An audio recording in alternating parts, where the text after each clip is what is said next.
Welcome to Wealth and Means, advice dressed up like hard work.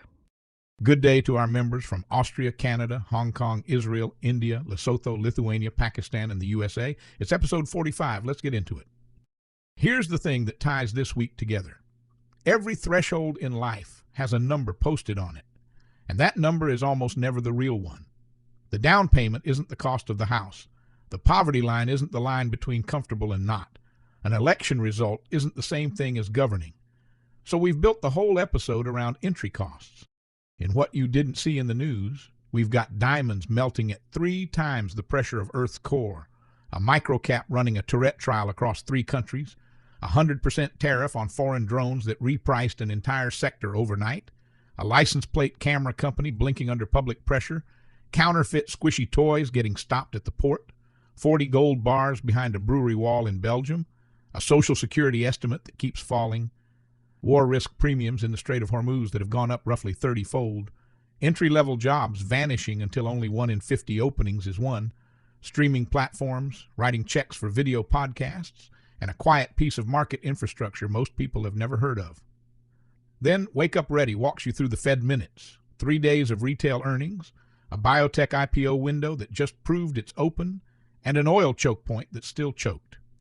After that, a knowledge bomb about the number that actually gets you into a house, and it isn't the one you think. A humor me about how many ways America has invented to describe being broke. A greater debate between Andrew Jackson and Theodore Roosevelt about who gets to run the government after the voters have voted. And let's invent again, where a patient chemist in Illinois spent 3 years and 200 failed compounds figuring out how to make people cross the threshold of consciousness without it feeling like a siege. Different rooms, same doorway. Somebody always pays to get through it. The only question is whether they saw the bill coming. Let's go. Each week we explore ideas that help you pause, reflect, and think more deeply about the opportunities all around you. It's the perfect mix. A little information, a few stats, some real-world insights, and just enough deep talk to make you feel smarter before your second cup of coffee. A quick thank you to our sponsor, agentweekly.ai, chronicling the absurd, the ambitious, and the algorithmically challenged corners of the AI agent economy. Let's start with the hardest substance we know how to make, and what happens when you stop respecting it. Researchers at Lawrence Livermore National Laboratory published results in Nature Physics this week showing what diamond actually does when you shock compress it to pressures roughly 3 times what exists at the center of the Earth, at temperatures hotter than the surface of the sun. And the answer is strange. Diamond holds its crystal structure right up to the instant it melts, and then the carbon atoms just collapse into disorder all at once. There's no gradual softening, no warning, it's rigid, and then it's a liquid metal. Here's the detail that makes it stick. Solid diamond floats in that liquid carbon. It bobs on top of it, the way ice cubes float in a glass of water, which is exactly the kind of behavior that scrambles your intuition because the solid form of most materials sinks in its own melt. Water is the famous exception. Now, carbon joins it under conditions you'd have to travel to Neptune to find naturally. Why it matters is that this resolves 2 long-standing gaps between what the experiments showed and what the quantum simulations predicted, which means the models people use to design fusion targets have been running slightly wrong for years. Livermore's own estimate is that applying this correctly to inertial confinement fusion could roughly triple energy gain. Second order, it also rewrites the interior models of Uranus and Neptune, where oceans of liquid carbon with diamond icebergs floating in them are now a live scientific proposition rather than a metaphor. It surfaced this week because the paper dropped, and because the phrase, "scientists melted a diamond," is the rare science headline that survives contact with the internet. 3 years of failed models corrected by 1 experiment. The expensive part of physics is never the equipment. It's finding out where your assumptions were quietly wrong. That same pattern of quiet, expensive testing shows up in a place most investors never look. On August 5th, a company called Neurothera Labs, the subsidiary of a NASDAQ-listed microcap called SciSpark, opened a Phase 2b trial site at the Yale Child Study Center for an adult Tourette syndrome treatment. 3 weeks earlier, on July 15th, the same trial went live at Hanover Medical School in Germany. There are sites in Israel, too. 1 small company, 3 countries, 1 question. The candidate is called SCI-110, and it combines dronabinol with palmitoyl ethanolamide, aiming at tick severity while trying to keep the side effects tolerable. The design is randomized, double-blind, placebo-controlled crossover in adults 18 to 65, measuring tick severity at weeks 12 and 26 on the Yale Global Tick Severity Scale. Earlier Phase 2A data showed an average tick reduction of about 21%. Here's the texture. Tourette syndrome has no modern purpose-built drug. What's prescribed instead are antipsychotics developed for entirely different conditions, borrowed because they happen to suppress tics, with metabolic and sedative costs that many patients decide aren't worth it. So the actual competitor here isn't another drug. It's the number of people who've quietly opted out of treatment altogether. Why it matters is that the economics of a condition affecting roughly 1 in 100 children are marginal enough that Big Pharma has largely skipped it, which leaves the work to companies with a market cap smaller than a suburban office park. Second order, SciSpark's ticker has been running relative volume in the hundreds of times its trailing average, which tells you retail found the trial before the sell side did. It surfaced this week because the Yale site announcement propagated out of the trade press and into retail scanners, roughly a week after the filing. The market cap says nobody's paying attention, and the volume says somebody just started. Which brings us to a case where the entry fee got set by proclamation. On August 14th, the Trump administration invoked Section 232, the national security provision of the Trade Expansion Act, to put tariffs of up to 100% on foreign manufactured drones. Military grade and heavy systems over 25 kilograms take the full 100. Commercial drones take 25%. Both start September 3rd. European-made drones got capped at 15. According to CNBC, domestic drone names rallied immediately on the news.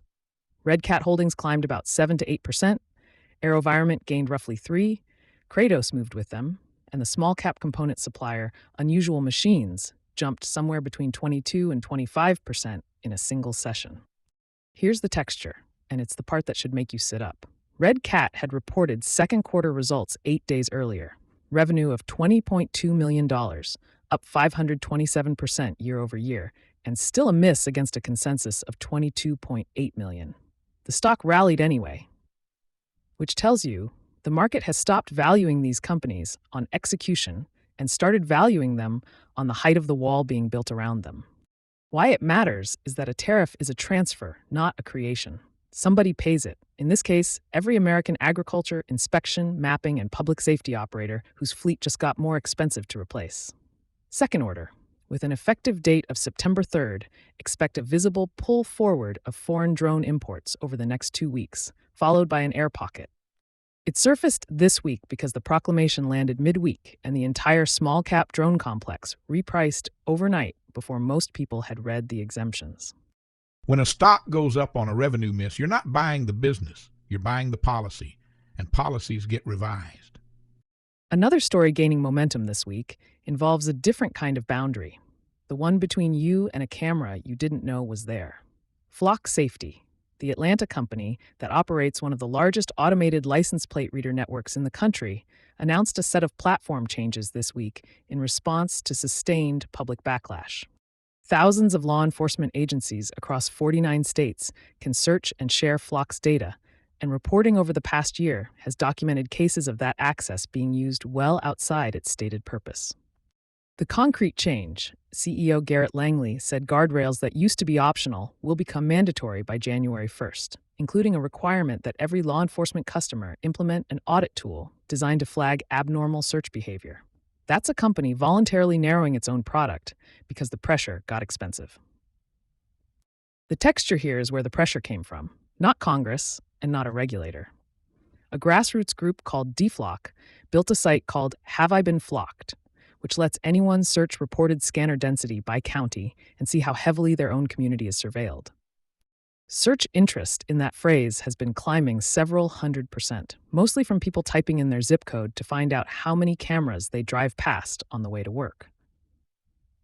Why it matters is that this is a rare case of a privacy outcome produced by public legibility rather than legislation. Make the invisible thing countable, and the politics follow. Second order. Every company operating an ambient sensor network is now watching to see whether a searchable public map becomes the standard tool of accountability. It surfaced this week because Flock made the announcement and because the deflock tool crossed from local news curiosity into national search volume. The fastest route to regulation these days isn't a bill. It's a website that lets people count the thing nobody wanted counted. Speaking of things getting counted, let's go to the port. On August 5th, the Consumer Product Safety Commission issued a consumer safety alert about fake and counterfeit squishy toys, the soft, sensory fidget toys that have become a fixture in kids' backpacks.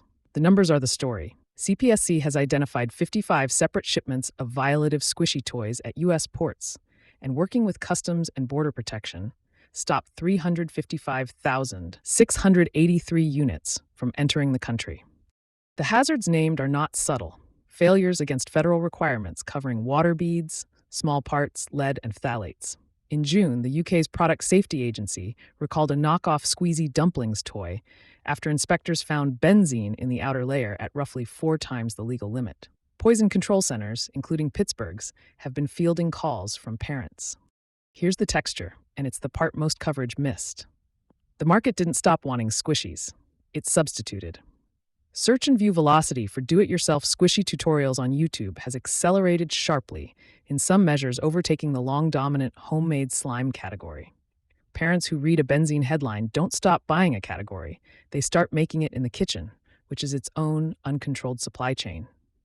Why it matters is that enforcement at the border creates a demand vacuum, and vacuums get filled by whatever's cheapest and least regulated. Second order. The DIY substitution is now the safety surface nobody is inspecting. It surfaced this week because the CPSC alert propagated through parenting networks and consumer press about 10 days after it dropped, which is roughly the half-life of a product warning. Ban the import, and you don't kill the demand, you just move the factory into somebody's kitchen and take the inspector out of the room. Now for something with no policy implications whatsoever, and I'm including it because sometimes the world is just good. In Sint-Gilles-Dendermonde, Belgium, a crew installing sewer lines under a former brewery broke through a cellar wall and found a wooden chest.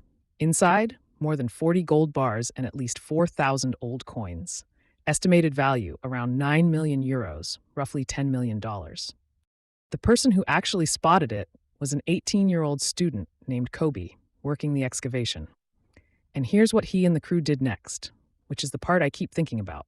They called the police. They didn't pocket a bar. They didn't divide it quietly among themselves. They stopped work and called the authorities, who inventoried the cash and moved it into a high-security vault operated by the Belgian federal government. The texture is the mystery underneath it. Nobody knows who hid it, when, or how old the coins are. A brewer lived in the building around 1900, and local reporting has floated a connection to a wealthy brewing family, but there's no evidence tying that resident to the chest.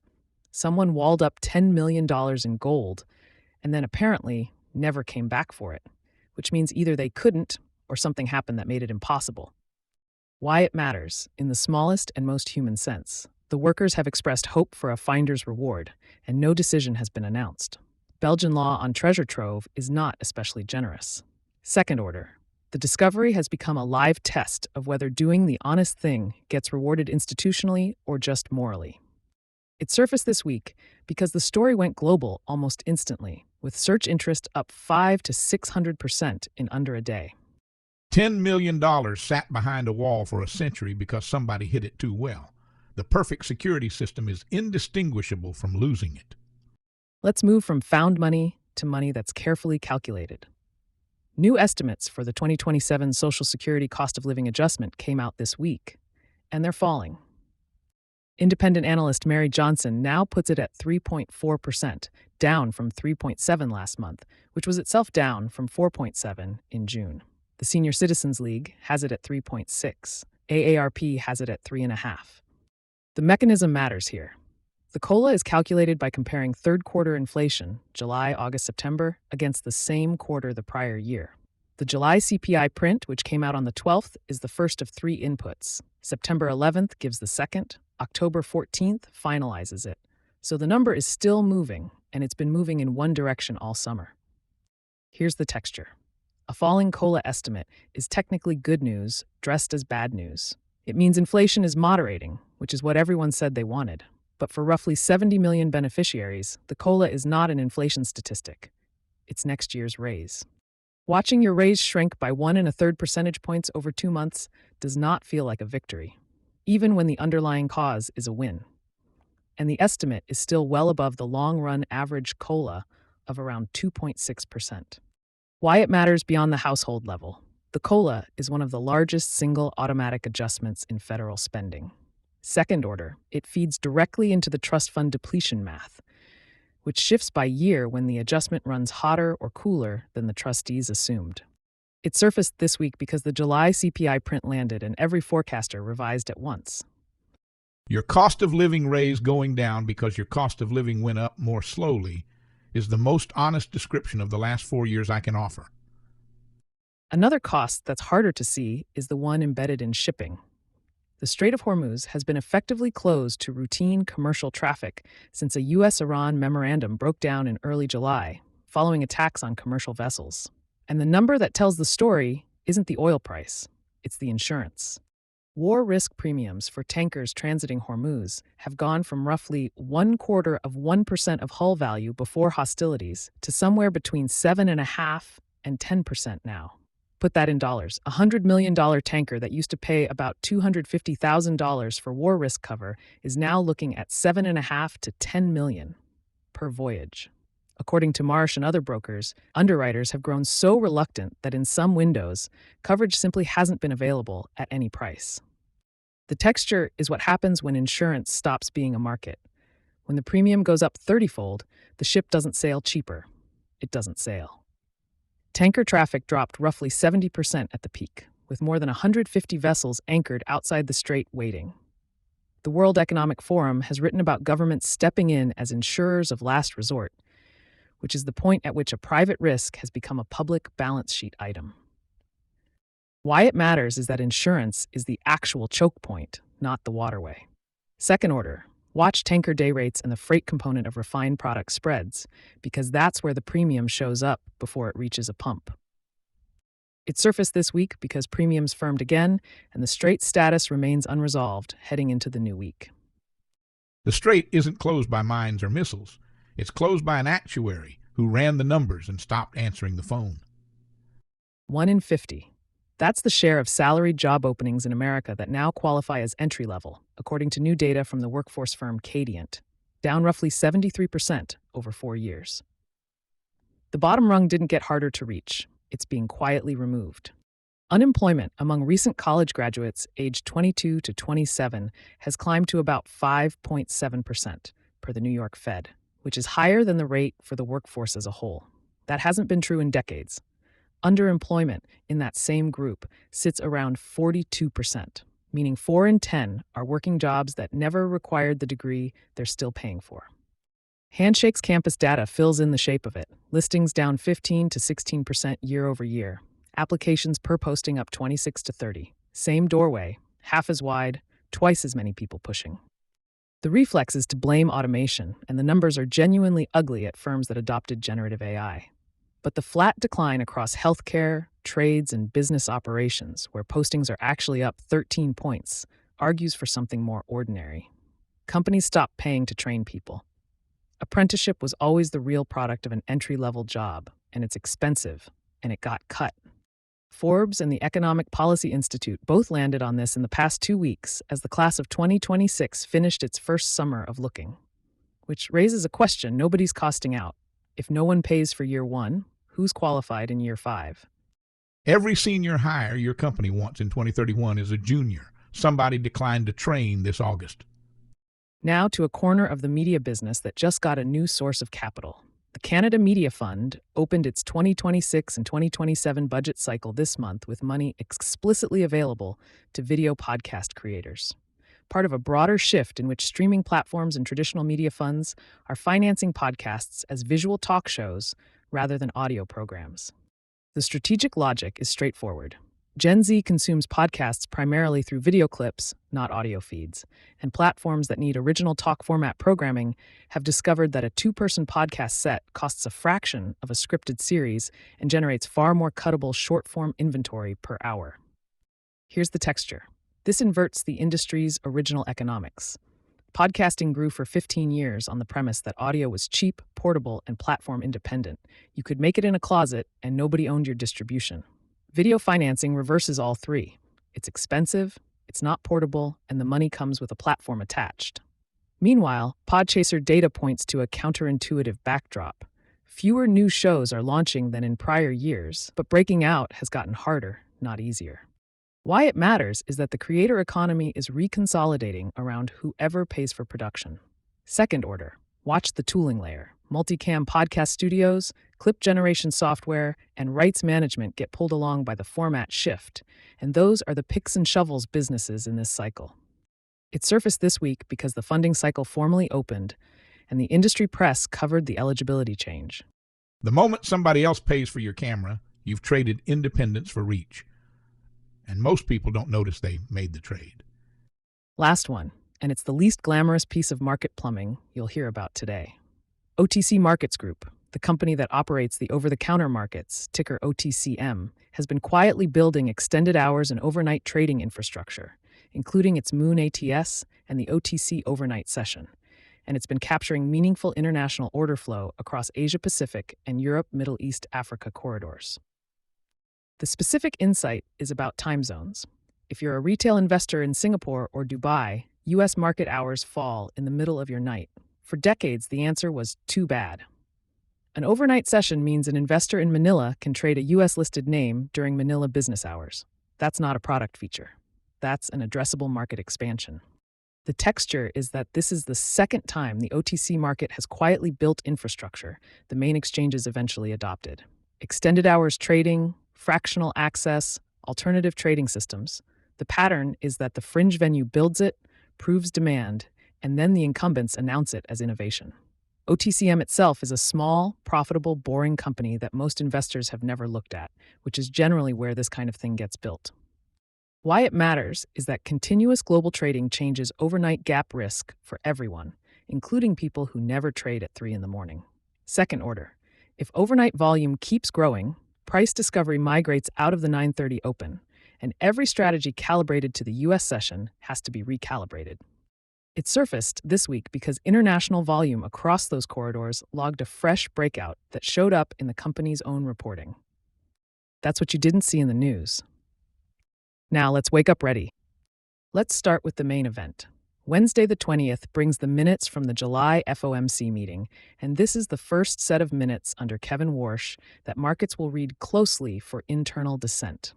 Don't read them for the policy decision. You already know rates were held. Read them for the count.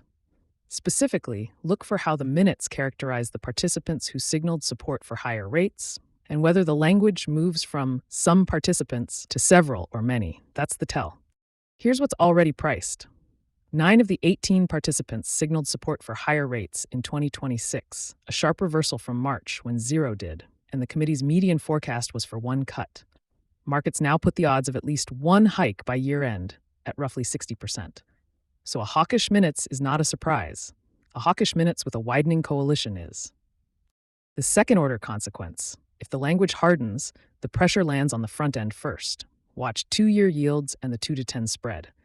A flattening driven by the front end is what reprices long-duration growth equities and regional bank net interest margins in opposite directions. The decision was already public. The vote count is the part nobody's published yet. Then comes 3 straight days of the American consumer. Home Depot reports Tuesday, Target and Lowe's Wednesday, Walmart Thursday. 4 companies, roughly 48 hours, and a fairly complete cross-section of household spending from home improvement to groceries to discretionary retail. The signal isn't the earnings beat, it's the composition of the guidance language. Specifically, listen for whether management frames the next 2 quarters around traffic and unit growth or around cost containment, shrink, and tariff pass-through. Home Depot and Lowe's read the housing and renovation cycle. Target and Walmart read the trade-down behavior. What's priced? The market has already accepted margin pressure from elevated fuel and freight costs and has broadly assumed continued trade down into private label. Consensus is not expecting a volume story. The second-order consequence. If the guidance is dominated by cost containment rather than demand, the leverage shows up in small-cap consumer discretionary before it shows up in the large caps. That's where domestic spending sensitivity actually lives. and it's the first cohort to reprice. If Walmart's comp traffic holds while Target slips again, that's not a retail story. It's a confirmation that the trade down is still deepening. 4 companies in 3 days will tell you more about the household balance sheet than any survey printed this quarter. Third, the global growth picture, which lands almost entirely on Thursday and Friday. Thursday brings the People's Bank of China rate decision and Australia's employment report. Friday brings preliminary S&P global PMI readings for Germany, the Euro area, the United Kingdom, and the United States, plus UK retail sales. The specific signal to watch is the German manufacturing new orders subindex, not the headline PMI. Germany is the transmission point between Chinese industrial demand and European industrial capacity, and new orders lead output by roughly a quarter. If the PBOC eases Thursday and German new orders are still contracting Friday, you've learned that Chinese stimulus is no longer reaching European order books, which is a structural change and not a monthly wobble. What's priced? The Euro area composite PMI has been hovering near the 50 line, and consensus expects roughly stable readings. Markets are positioned for muddling through. The second-order consequence: if German new orders roll over while the PBOC eases, expect European industrials and autos to underperform, the euro to soften against the dollar, and the entire European recovery trade that built through the spring to unwind. It also raises the probability that the ECB moves before the Fed does, which widens rate differentials in the dollar's favor. Watch the sub-index, not the headline. The headline is an average of things that are moving in opposite directions. Fourth, capital markets, and this one has a name and a number attached. The biotech IPO window didn't just open this month, it proved itself. Braveheart Bio, a cardiovascular disease biotech, upsized its offering and priced above the range to raise $383 million at a $1.6 billion market cap on NASDAQ. Latigo Biotherapeutics, priced around $272 million at roughly a $1 billion valuation. Blossom Hill came in near $125 million. 3 clinical stage names, 1 month, all in the same therapeutic platform lane. Here's the theme, named explicitly. This is the return of pre-revenue clinical risk to the public markets.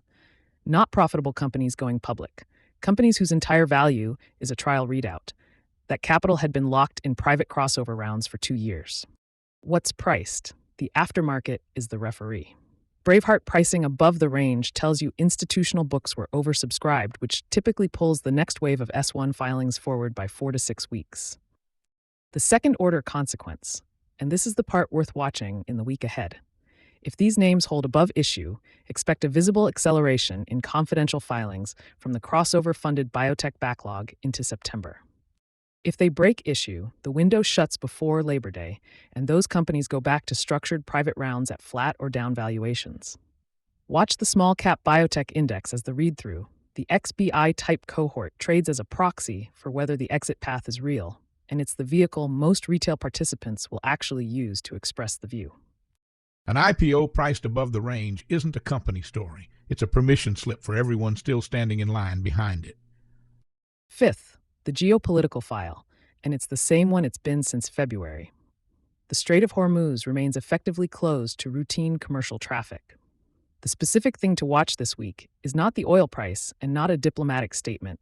It's the war risk insurance quote.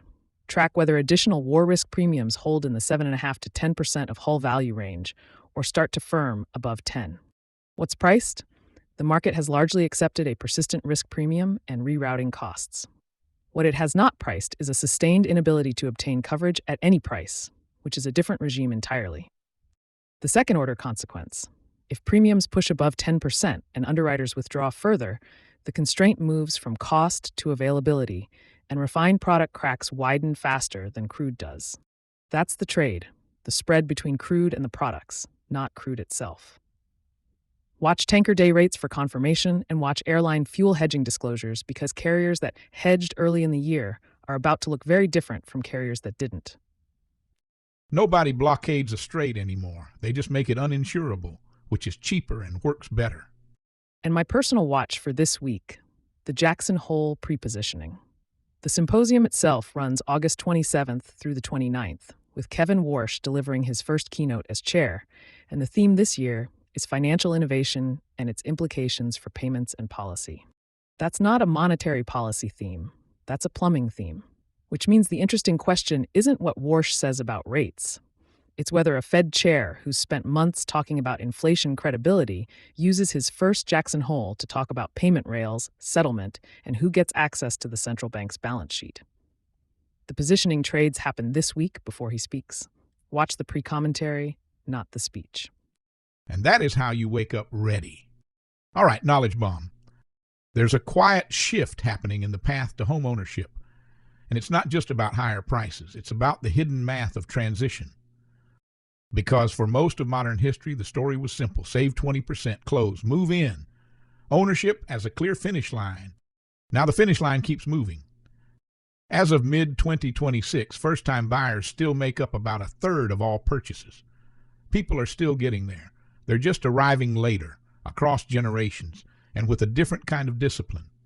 The critical insight isn't the down payment, it's the total cash required to cross the threshold without breaking. The 20% rule is largely a myth. Conventional loans often allow 3 to 5% down. FHA sits at 3.5%, but that number alone is incomplete. Closing costs add another 2 to 5% of the purchase price. Lender fees, title appraisals, prepaid taxes. Earnest money demands 1 to 3% liquid the moment an offer is accepted. It later credits toward the down payment, yet it's got to exist first. So the real target isn't the down payment, it's the full cash to close number. Miss that, and the closing table becomes a surprise you can't afford.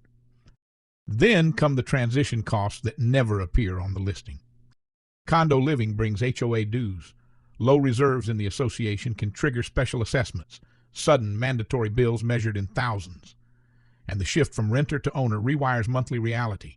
The landlord doesn't fix the HVAC anymore. You do. A separate maintenance buffer becomes essential. Here's the practical lever that changes behavior, the test drive strategy. If rent's $1,500 and the projected mortgage plus HOA is $2,200, start living on the higher number now. Automatically move the difference into savings on the first of every month. The budget gets stress tested in real time. The fund grows without drama. Discipline is rehearsed before the stakes rise. Once the target's clear, the system matters. Isolate the money in a high-yield savings account. Keep it separate from daily checking so friction protects it. Automate the transfers. Capture windfalls, tax refunds, bonuses, proceeds from selling what you no longer need, and route them straight into the fund. Explore state and local first-time buyer programs that can shrink the cash required at closing. The data shows the window never closed, it simply widened. Among Gen Z buyers, 62% are purchasing for the first time. Younger millennials, 71%. Older millennials, 36%. Even Gen X still sees more than half of its buyers as first-timers in recent reports. Homeownership is no longer a narrow age gate. It's a multi-generational process of accumulation and readiness. Buying later isn't failure. It's often the result of deliberate stabilization, career, reserves, clarity on the true cost. The principle's straightforward. Ownership isn't a single number. It's a complete transition. Cash, cash flow, and the capacity to absorb the unexpected. Define the full cash to close. Rehearse the new monthly reality. Protect the fund. Capture every surplus. Because the greatest risk isn't missing the down payment. It's arriving at the closing table without enough clarity or enough cash to finish what you started. And that's your knowledge bomb. Humor me. You ever notice that in markets, we'll argue for 3 hours over the precise definition of fair value? But when it comes to the word poor, America just keeps inventing new versions, like it's a product roadmap with unlimited feature requests. Official poverty measure, supplemental poverty measure, relative to median, material hardship, asset poverty, deep poverty, program eligibility poverty, and my personal favorite, the technically above the line, but still praying the transmission doesn't die this month measure. We've turned poverty into a choose-your-own-adventure novel. Pick your metric, and you can make the number go up, go down, or disappear entirely, depending on which dashboard you're looking at. It's the only economic statistic that feels like it was designed by a committee that also invents new streaming service tiers and then charges extra for the ability to pause. And then there's the classic American plot twist, living paycheck to paycheck. That's the version where your income's high enough that the Census Bureau politely declines to call you poor, while your bank account still treats every unexpected expense like a margin call. You can clear the official poverty line, clear the supplemental line, and still be one cracked windshield away from becoming a case study in cash flow insolvency with a side of middle class branding. The system's incentives are almost elegant in their absurdity. We celebrate rising median incomes while half the country's running a zero duration fixed income portfolio called rent, groceries, and hoping the car doesn't notice. If this keeps going, the next measure will be something called narrative poverty. You're not broke, you're just in a prolonged character development arc.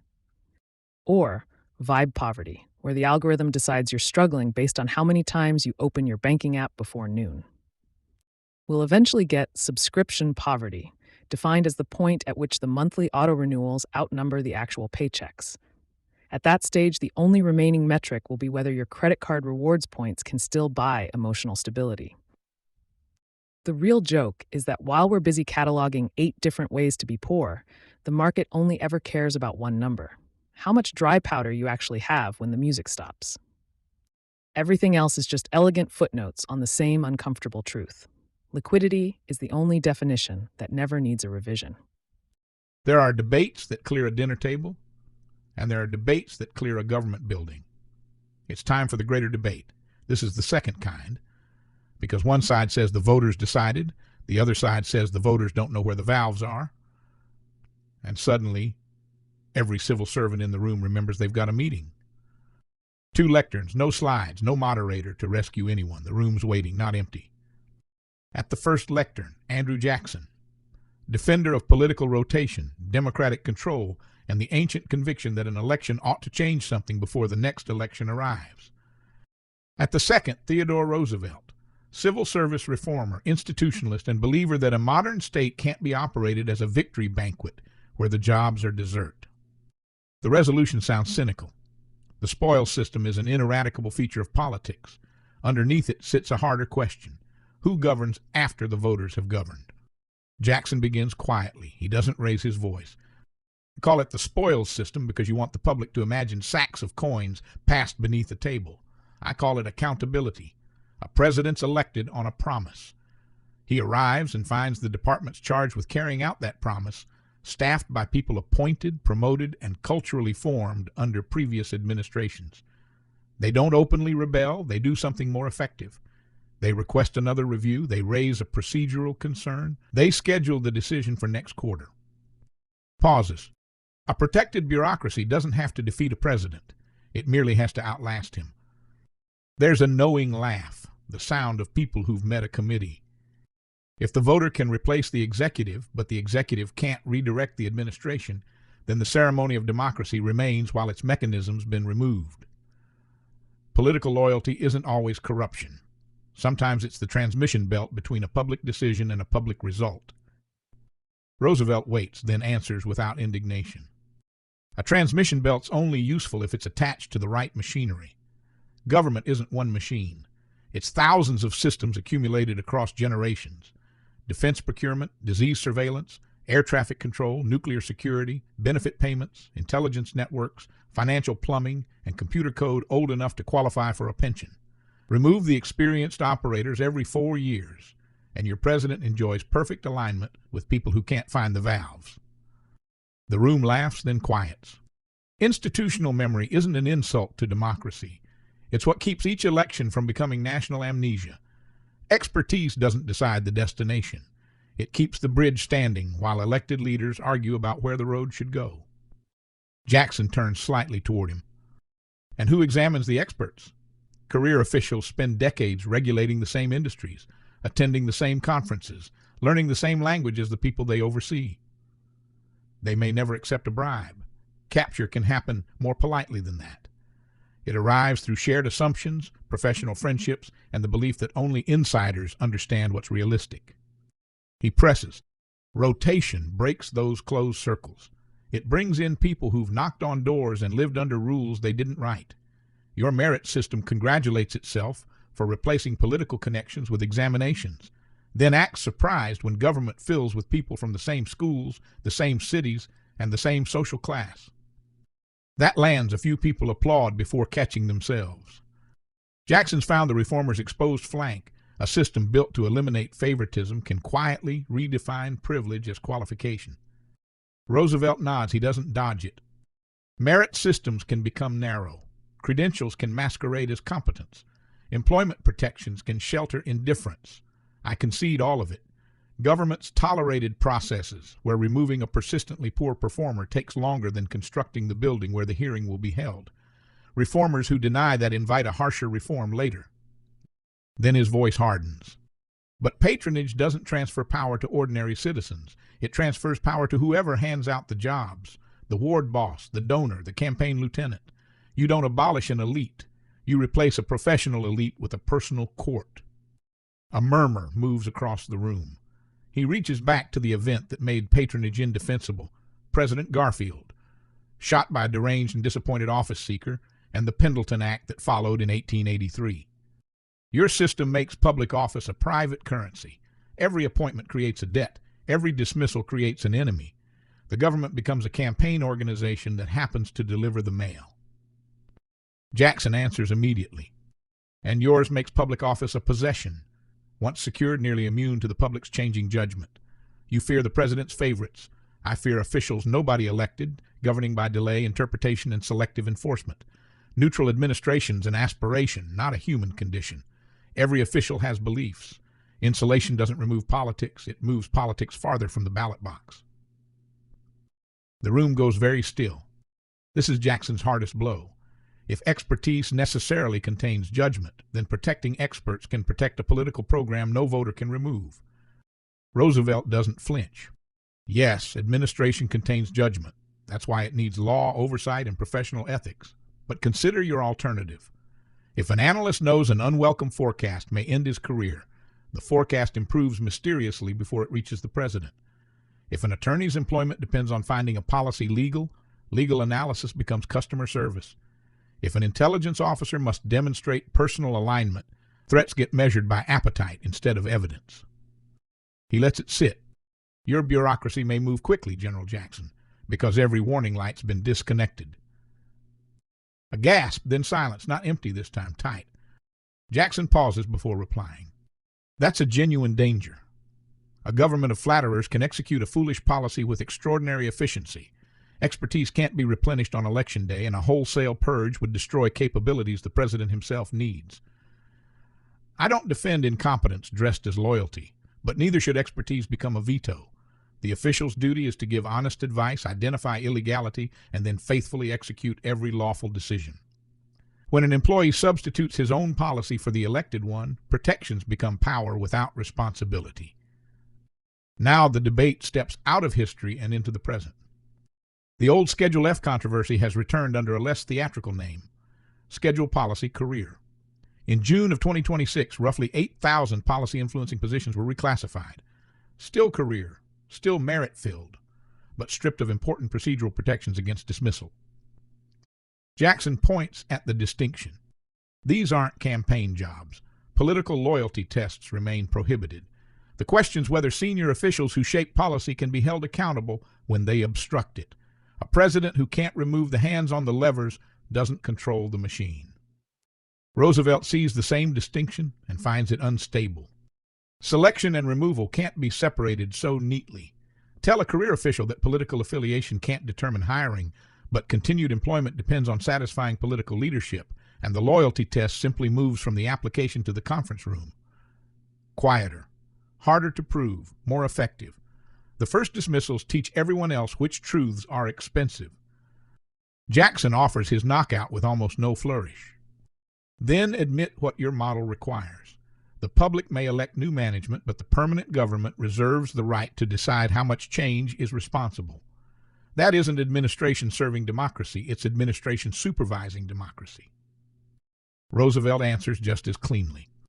And admit what yours requires. Every president must be trusted not only with lawful authority, but with the power to decide which inconvenient facts count as disloyalty. That isn't accountability, it's obedience wearing a government badge. Neither man speaks for a moment. Jackson finally concedes that patronage gravitates toward corruption because jobs are valuable and politicians are human. Roosevelt concedes that protection gravitates toward stagnation for precisely the same reason. The audience has stopped looking for a hero.